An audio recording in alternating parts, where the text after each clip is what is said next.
AOC Community Media. I am the community production manager. And so right now what we're trying to do is we're trying to live stream out to you guys on a regular basis on ways that you can stay connected even while you're maybe socially isolated or disconnected. You should be seeing in the graphics below me, you'll see my email address, my name, our website. You can check us out at those places, or email, or hit up the YouTube chat. I should be able to check questions, and hopefully maybe some of my coworkers who are out there watching can also check questions if my chat is acting up. Let me pop it out and see. All right, so I've got the chat up. I should be able to kind of pay attention to that while I'm showing you guys. So what you're looking at here, I am set up to podcast from home, and I actually have a little bit more complicated setup than probably what a lot of people have, because I have a little home studio, so I can do some minor recording at home. Just to give you guys kind of a tour, I'm working with a microphone and some headphones, obviously, but I've also got see if I can show you easily, a little interface unit down there. It's not super expensive. There are others out there as well that are not super expensive. So if you're looking for something like that, I know all deliveries are kind of slowed down right now, but that is a tool that is super duper helpful whenever you're recording audio. It's a device that takes regular microphone connections and plugs them into your computers and gives you a few other routing sources. But if you are stuck at home with what you have, we're going to talk about a few options. One is the phone. You can use your phone. It's kind of hidden by my background there. You can use your phone to record audio and then send those files into your computer, right? One of the easiest ways I find, and you may already be transferring files from your phone to your computer, but you just use a voice memo app on the phone. There's one that I use. I don't necessarily endorse it, but it's called Easy Voice Recorder Pro is an app that I use. They have a free version, I believe, and a paid version. I like that one because I can record several file types and name them and things like that. But any voice recorder memo should work, or any audio recording program. You should be able to export audio that you can then work on in a computer. If you're not using a computer that has an internal microphone, or if, like with me, I'm having trouble with my Macintosh. It won't talk to Audacity, something about the latest Catalina update, so it won't talk to the internal microphone. Today we're going to work with Audacity. I have it loaded up on my Windows machine, and it works really well with the Windows machine. We may have a few sound routing things where you guys will be able to hear the audio that I create in Audacity. Let me cut to Audacity. That's what we're going to be working with today, while I cannot. Because right now I have Audacity playing out to my speakers. So if I listen in to the live stream, I can hear that cutting in. I'm also hearing a double of my voice. But you guys out there should be hearing this right now. So I'm going to do my best to show you the interface, even though I can't listen to my playback and have you guys listen to my playback. So you might see me switch playback from time to time. All right. So let's try this out. Let me get myself out of my ears. I was listening to myself in delay there. All right, and let's start looking at the Audacity interface. So right now I had Audacity playing back our music for us, but let's just take a look at this whole interface, and I can just get rid of that. And so this is what it looks like when you just open the program Audacity. Audacity, it has that little icon right there. That's what it'll look like. Audacity is a free program too. You can get it on this website, which is audacityteam.org. audacityteam.org. And you can download it for any platform. Again, like I said, apparently with the latest update, I was looking into it today, of Catalina on the Mac OS, it's having some troubles giving permissions. There's some workarounds, apparently by going through Terminal, but I was not able to get that to work today. So I was hoping to be able to give you guys some pro tips on Audacity with the Mac 2, but it looks like the Mac OS is kind of limiting Audacity with their security features these days, or Audacity just hasn't gotten updated enough to work around that interface. So again, that's audacityteam.org is where you can download Audacity software. All right, so let's just take a look at the interface here in Audacity. Up here is your file menus, right? And all your menus where you can create new projects or save projects and export projects, things like that. Here is your transport pane where you can play back your file, pause your file, stop your file, go to the end of the file, or go to the beginning, rather I should say, of the session you're working on. And of course, that big red button means record. Next to that, we have the tool menu. Today, probably my general basic intro to Audacity essentially teaches you mostly about selection tool, envelope tool, and time shift tool. This multi-tool is super handy. I just sort of trained myself. I've been working with Audacity since before the multi-tool, and so I found it's a little trickier for me to get used to using the multi-tool. However, it's a handy feature because using shortcuts, you actually have all these tools in one, so you can use keyboard shortcuts as well as the mouse to quickly jump between different tools. But again, I just kind of got used to going to click the tools. It's a little bit slower, but that's okay. We'll just take it a little slower today.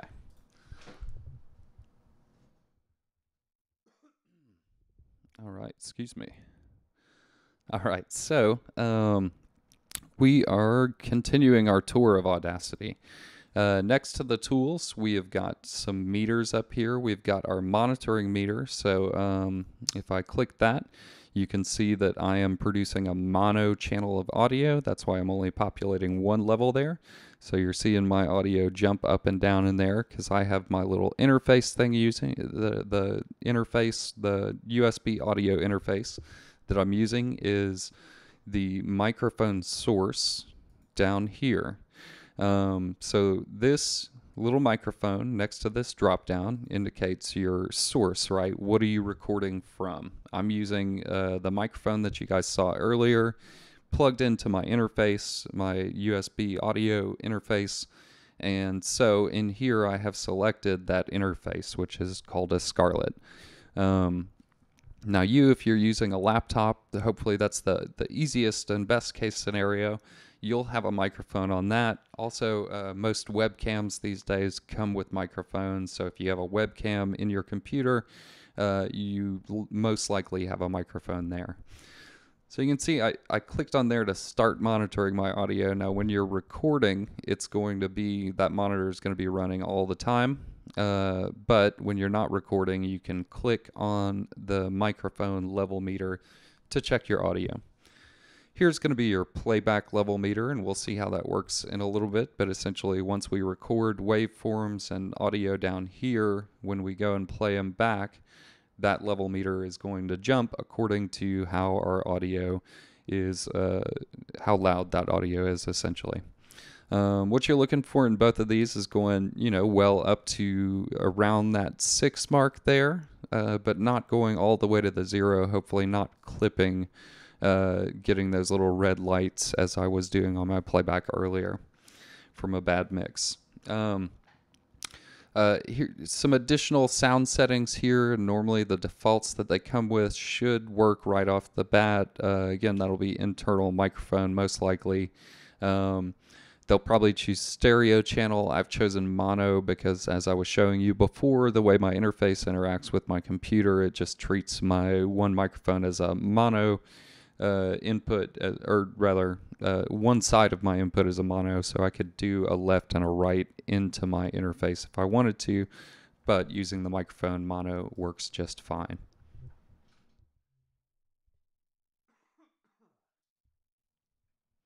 All right, and moving right along there, we get those audio levels adjusted. All right. Down here, we've got some additional input settings. We've got an input recording volume, so we can actually adjust that recording volume there. And when I adjust it in Audacity, it does adjust my OBS mix. So the tool I'm using to stream to you right now, it adjusts that mix. It's a weird, I've seen it happen that way before, where Audacity, I believe it's just controlling the system settings for that input or that microphone. So I have to watch it there. I can't adjust that too much in Audacity without messing with the live stream, but you adjust it to what you need, right? So we're trying to get those levels up high to where when it's at the loudest, it's coming like right above that little 6 there. But not so high that, again, it's peaking. And you guys might have heard just a second ago when I slid that slider in Audacity, it looked like my levels peaked going to OBS, like they went over the chart. So you might have even heard a little distortion, and I apologize about that if you did hear that. Next to input volume or record volume, again, that's setting the level of your microphone coming into Audacity. So that is how you can set the volume of that microphone, almost like a gain. It's like a line check when you're working with sound. And you have playback volume here, so that's going to adjust the volume of your playback. And again, trying to get that playback volume to around that 6. And for the most part, you probably, I don't mess with that playback volume too much, but you may need a quick way to turn that playback volume back down. Down here we have some buttons. We have some just edit buttons, undo, cut, copy, paste, etc. The zoom buttons, which I use pretty heavily. Now you can use the zoom tool instead, and or the multi-tool to zoom in and out, but I like these zoom buttons on this interface, or rather that's how I learned how to use it, so that's how I'm going to use it. There's also a speed adjustment playback, which is all contained right here. You can set your speed using this playback speed slider, and then they've got a play button here, which will allow you to play it back at whatever speed you set. Now, if you set the speed and then go play back from up here, you are not going to hear that speed change. You have to press that play button down here. All right, so that is my quick introduction to the interface here. So we're just going to start. Let's just put a little tiny podcast together, and hopefully this gives you a good enough start to where you feel like at least you can get started working in Audacity. So again, if you're playing along at home, if you have a copy of Audacity open and you are working with Audacity right now, you're going to want to make sure that you could see your levels whenever you're opening up that start monitoring there.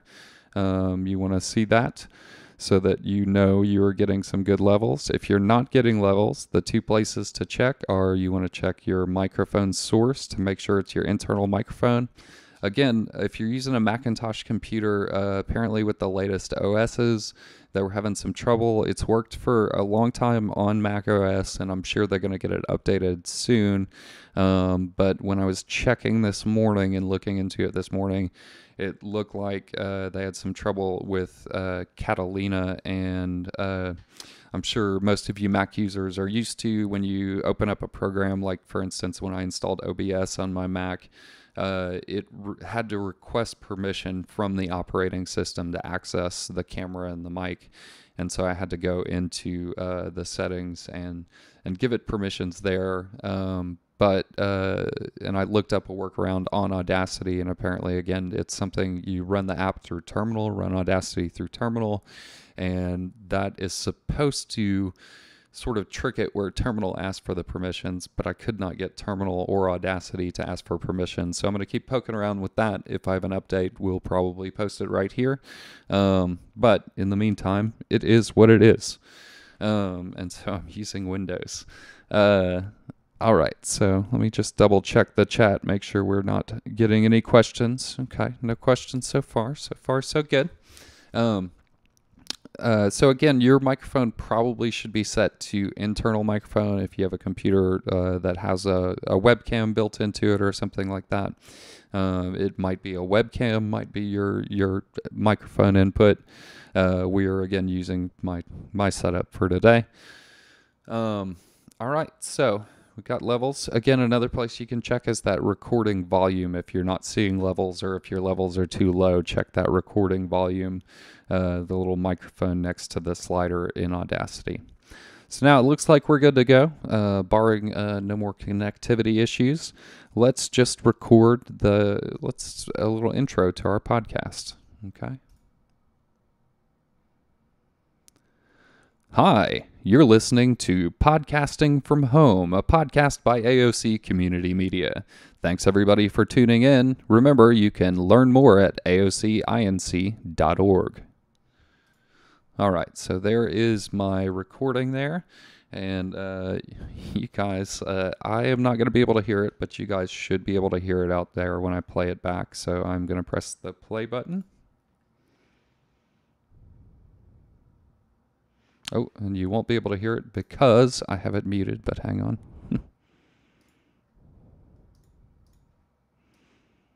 Here we go.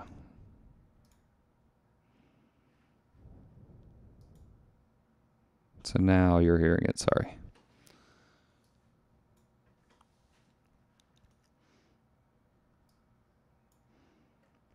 Okay, I'll play that back for you one more time. And again, I can't hear it, but that's okay.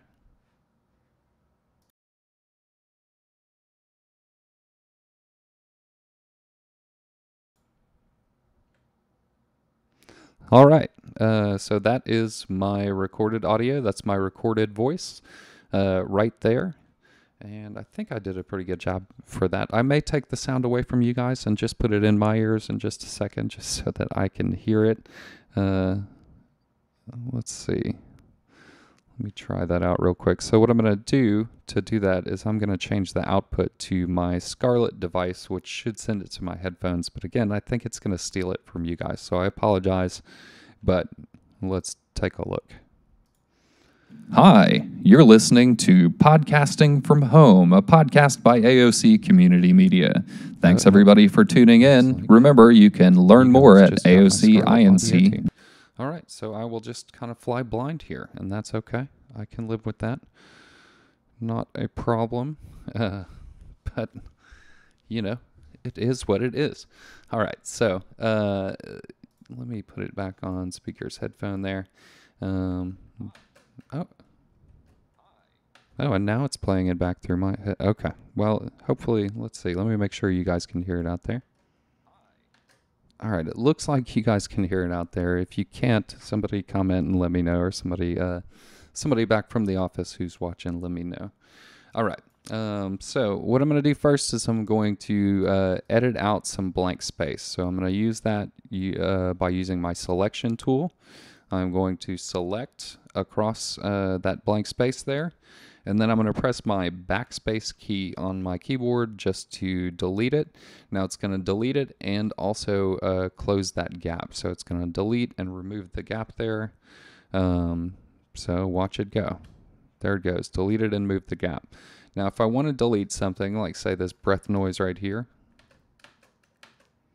I can delete that and not remove the gap. I always forget the shortcuts, but what you'll want to do is come up to the edit menu, remove special, and that would be a split cut or a split delete. The difference being split delete just kind of chunks it away, and split cut will actually put it onto your clipboard. So if you want to paste it somewhere else, we're not going to paste that breath sound, so I'm just going to do a split delete, and it'll just get rid of it right there. All right, so let's see how that's sounding.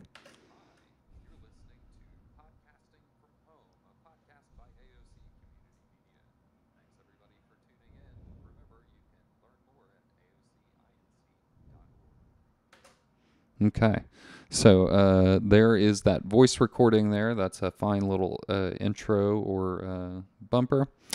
So let's see. Let's work around with this a little bit. If I want to zoom in or out, I can do so with my zoom buttons there, and you can see you can get really zoomed in. And what you're doing is you're zooming in on time, right? So you're seeing a smaller fraction of time over a larger amount of screen real estate. And that's what zooming in and out is. So they've got plus and minus, right? So plus zooms in. We can see, just one word in fill almost the whole screen, or one syllable. Let's see what that is. There we go. And you can also zoom out, and that'll show you more of like a sentence or your whole phrase. A couple little specialty zoom buttons they have are fit selection to width. So you guessed it, when I press that, it's going to take that selection, that piece of audio that I have selected, and zoom it out to fit the whole page. So there's pod filling up a page, the syllable word pod filling up a page. And then this special zoom option is to fit the entire project to your whole page, which really gets helpful when you start working on longer projects. Sometimes it's good to jump out and take an overview of your whole project. Mine's really simple right now. It's just about 12 seconds of audio of my recording, but we're going to add some stuff that'll hopefully make it a little bit more interesting. So you saw me kind of jumping around with the select tool here. Let's get into some of the more nuances of the select tool, because I remember when I was first learning Audacity, it took me a little while to get used to it. It works a little differently. It works similarly to a lot of select tools you might be used to using in your day-to-day life or word processing or anything like that, but there are a few differences. So the select tool, you can see I can set a selection point just by clicking anywhere on the timeline. And that selection point acts as a playback position for when you use the shortcut spacebar to play back. So for instance, you haven't seen me jumping up here to press play. Every time I've been playing, I have been tapping my spacebar. So if I do that, it's going to start playing back right from that position where I set my selection start. Okay. Now, something that confused me for a while, I was like, gee, that seems like a long time to put the playhead and then press play. You can also quick play from this little timeline interface. You can see when my mouse hovers over the timeline, it turns into that upward pointing finger, and then I can click anywhere on the screen. And I'm sorry, not anywhere on the screen. I can click right there where my finger is pointed upwards, and it'll start playing back from anywhere on that timeline that I am pointing. So there's those items. Another cool feature about the selection tool is that once you set that selection point, you can actually extend the selection forwards or backwards. So if I hover near that selection point, which is just represented by that little line there, I can click, once my mouse turns into that little sideways pointing finger, I can click on that and hold and then drag and extend my selection. And then it works on both sides. It's like handles on the side of your selection. So if you have something selected and you think it might be the thing you want to use, you can press spacebar. That will automatically play back just that selection. And I realize I'm cutting off half my word there, so I can then extend my selection, and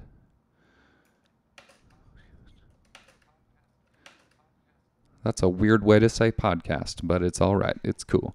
All right, so that is the coolness of that selection tool. It's a beefed up selection tool for audio editing, not word processing, so it works that way. All right, so let's look at another useful tool. We're going to come back to the envelope tool in just a second when we add some music in here. But for right now, we'll take a look at the time shift tool. So what the time shift tool does, and it's these little arrows that are connected there, pointing either way, it does exactly what you think it's going to do. It's going to shift my audio around in time. So if I zoom out there, I can take this audio that I have essentially separated by cutting out a part in the middle, and I can drag it along my timeline to wherever I want. If I have another track, which I'm going to go up to tracks up at the top to add a new track. I'm going to add a new mono track because that's what I'm working with right now. And I can even drag it back and forth in that track. Let's see, just for a fun audio experiment, let's layer that, see how it sounds. Sounds bad, huh? All right, so we'll just place it right at the back. Now, the beautiful thing about digital editing is this little undo button, right? So I essentially have set it back up to where it sounds exactly the same as before I cut it. Maybe I actually got rid of my space, but let's say I want my space back. I can use this undo button here, and I'm not sure exactly how many levels deep that undo button goes, but it goes far enough to get me at least, 5 moves backwards, so I could undo up to 5 times and get it back to a state where it was before I moved things all around. So that's the beauty of digital editing. Edit, undo. All right. So we've got this little audio track up here, and we've done some time shifting. We've done some selecting. Let's now add an audio track, and I'm going to add the same one that I was given credit to earlier. Let's see if I can get his credit to pop up here in just a second. Sorry, here's my credits. Remember, just take a quick break. You can get AOC. There it is, Reverie Small Theme, featuring Pitix by _Ghost. And he's a Creative Commons licensed musician, and he said we could use it as long as we say thanks. You can find a bunch of music at digccmixter.org, I believe, or just Google or search for digcc mixter and you should find it.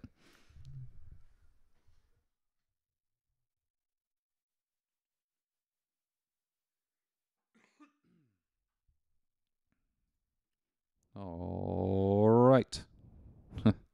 Okay. All right. So we're going to add some music. We're going to add that Reverie song again. So what I'm going to do is I'm actually going to go into File and Import Audio. But you could do it by just dragging and dropping files. Audacity did add that capability, so you can do that. There it is right at the top of my list there. So now I've added some music there. Let's turn this thing into a real intro. So let me do this. I'm going to select all this audio at the top here. I'm going to zoom out a little bit, and then I'm going to select my time shift tool. And I'm going to move that whole selected clump of audio there, even though it's got a space in it. And let's see. I'm going to put me, now this is after some time editing audio, but essentially what I'm looking at, just not even hearing, but looking at the waveform, I can see that we've got a little swell there. So I'm going to try and put my voice over the swell. But we don't want that swell to compete with my voice, right? So let's just listen to it as it is now before we do add any envelopes or automated volume control. So let's just see how that plays out. I'm betting I'm going to peg that meter right there, the playback meter.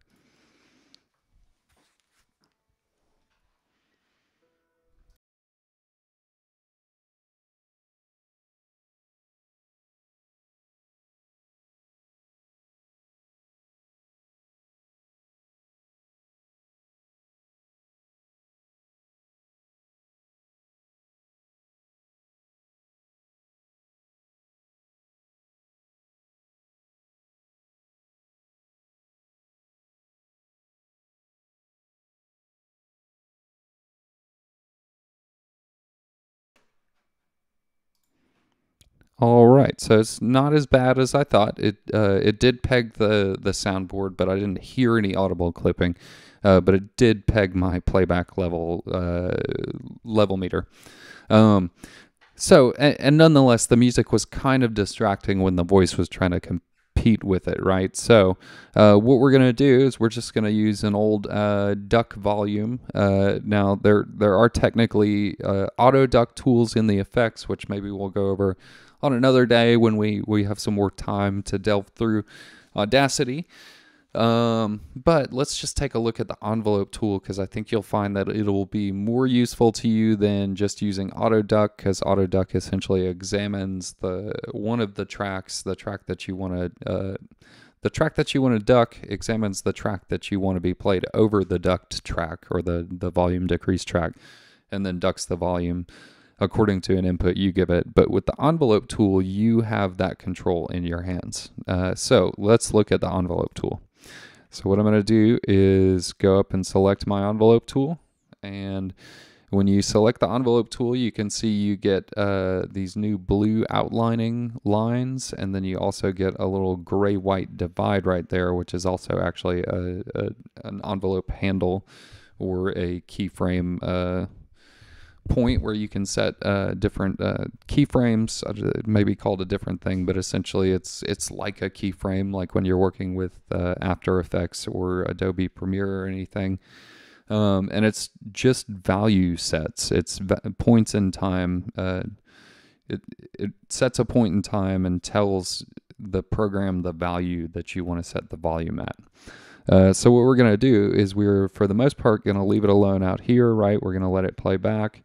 And then we're also going to let it play back at its normal, just standard volume from here. But what we want to do is we want to get it lower while I'm talking. So what I'm going to do to make that happen is I'm going to take my mouse, and when I hover it near either one of those lines, it's going to give me the little like single vampire teeth or single side of the vampire mouth, two little pointy carrots there pointing at each other, one up and one down. And I can click on that line and set a point or a keyframe. So there's my 1 point, and essentially what that's going to do is that's going to say it's going to be staying at its normal volume from here on out. It's going to stay in its normal volume here because that's where the point is. I'm going to set another point a little closer to where I talk there. And what I'm going to do with that is I'm going to set it down, but before I do that, I'm going to keep it even here, so that I can go and set my reference point on the other side, and that'll get it back up to normal volume. So I set that point. You notice how it's real easy to move the value or the volume adjustment. So you want to be careful not to do that whenever you are setting your points. So I'm going to set this other point, and I'm just going to go ahead and drag this one down. I don't want to drag it down quite that much.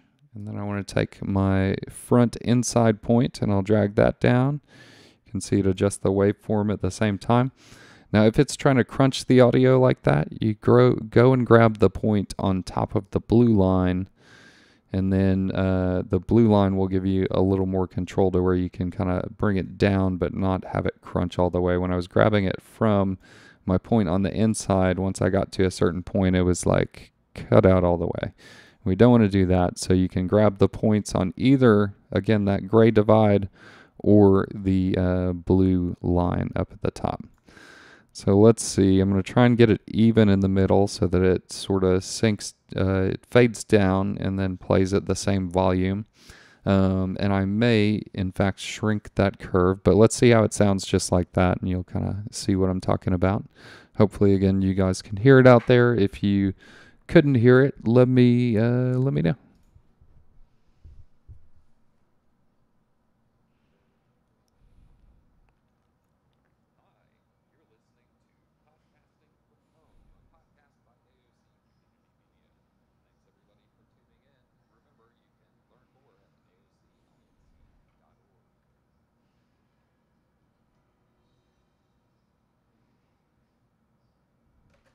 All right, so that did pretty much exactly what we needed it to do. And I did not even mind that the fade there was so long. Let's listen one more time.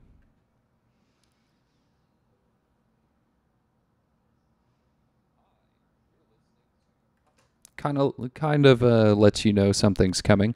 But if I wanted to shorten that curve to make it a more sudden sort of fade out, sort of like the end is a more sudden fade in, all I do is move that reference point earlier that was keeping it at its normal volume. I'm just going to move that a little closer to my reference point that brings it down. Let's see, I'm just going to move this over just a smidge. All right. Okay, and William's telling me he's not getting anything Audacity, so that actually kind of makes some sense. Let me try switching something up. William, let me know if you can hear it when I do this. Alright, so hopefully William is checking it out and can hear. I can't hear it. It says it's going out to you guys, but I can't hear it in my headset. Hi, you're listening to Podcasting from Home, a podcast by AOC Community Media. Thanks everybody for tuning in. Remember, you can learn more at aocinc.org. Okay. All right, so you guys can hear it now. So I'll just have to do that. I'll have to swap back and forth, and that's okay. I can't hear it, but you guys can hear it. So sorry about earlier when I was playing it back and you were not hearing it. But now we've got it fixed. All right, so that's going to be tricky. I'll try not to talk over it. But here, you guys listen to what I was listening to, and what you'll hear is audio playing through, and then it will fade down here and let my voice be heard a little more.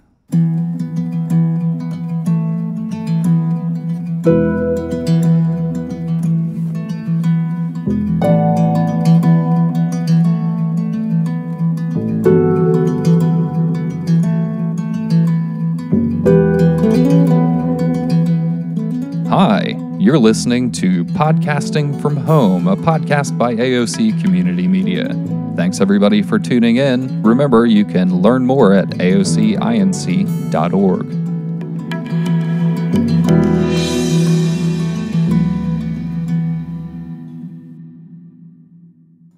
All right, so there, you guys hopefully heard what I was talking about, and just to kind of display, or because I was telling you earlier about changing the time, so if I do this with my first point there and drag it out, what it's going to do is just create a slow, long fade there. So you can see it's a really visual way of sort of working with your volume and doing volume automations. Here's that automation.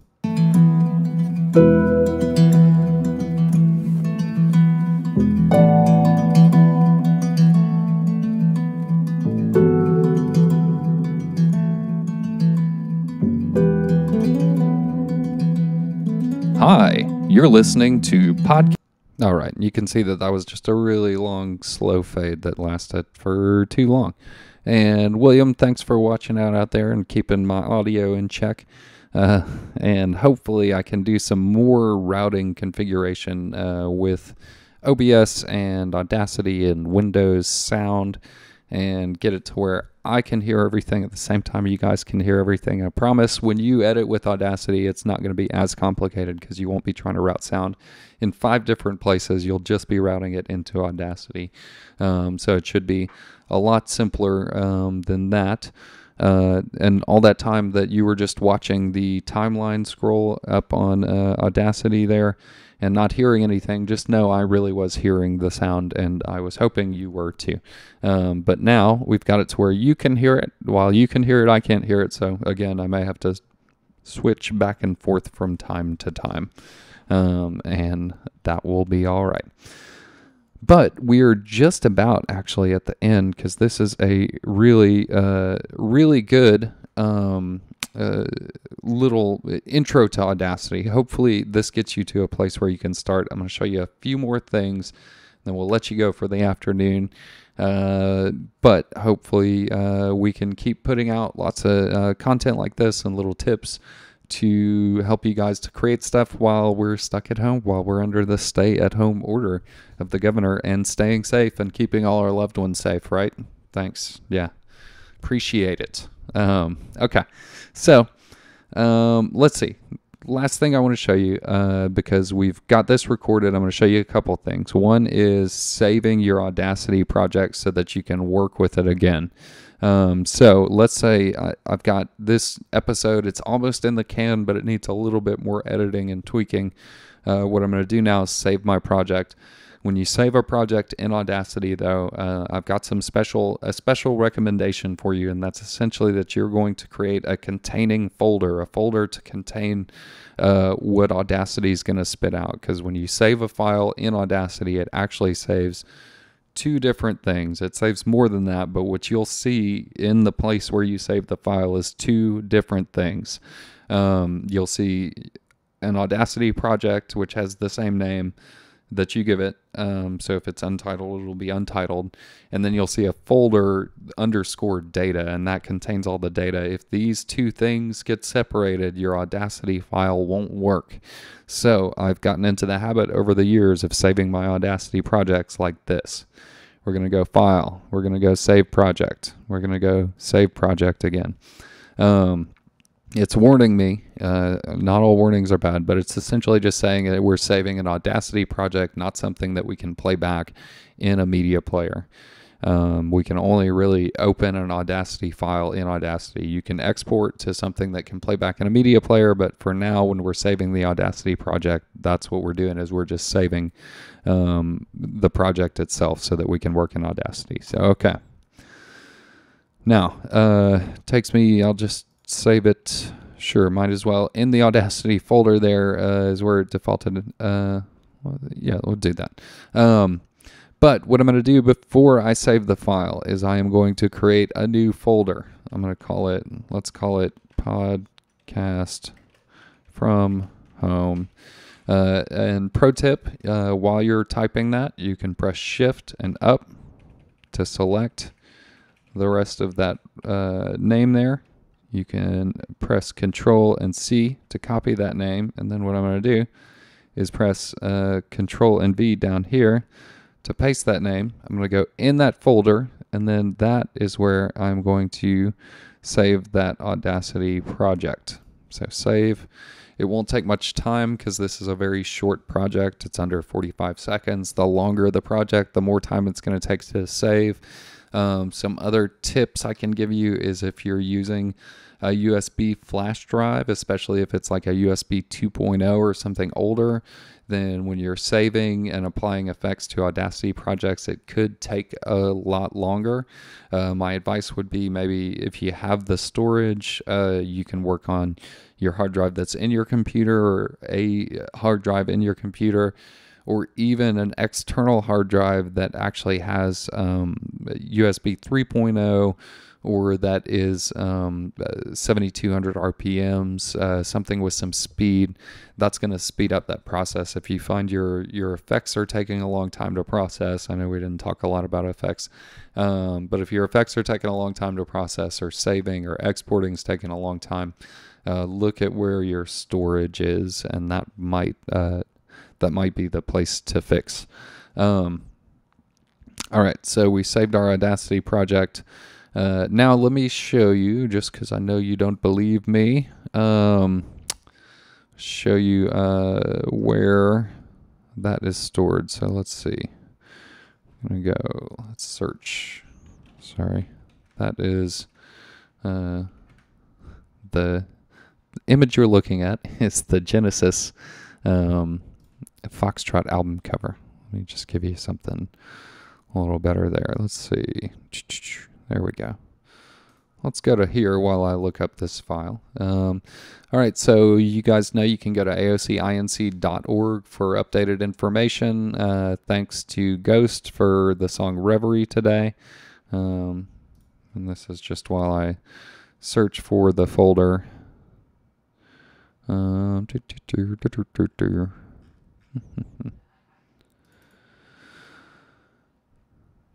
can email me at mroberts@aocinc.org.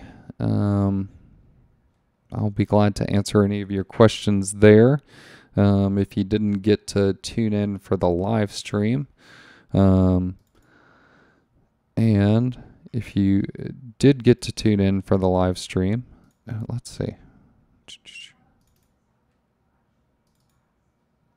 If you are on the live stream, now would be a good time to ask some questions while I am stalling, while I look around in my computer, the file. All right. So I made mistake number one. I saved my file in a place I don't really know where it is, but that's okay. I thought it'd just be in the Audacity program file. So what I'm going to do is I'm going to do, let's see, let me transition back to that screen there.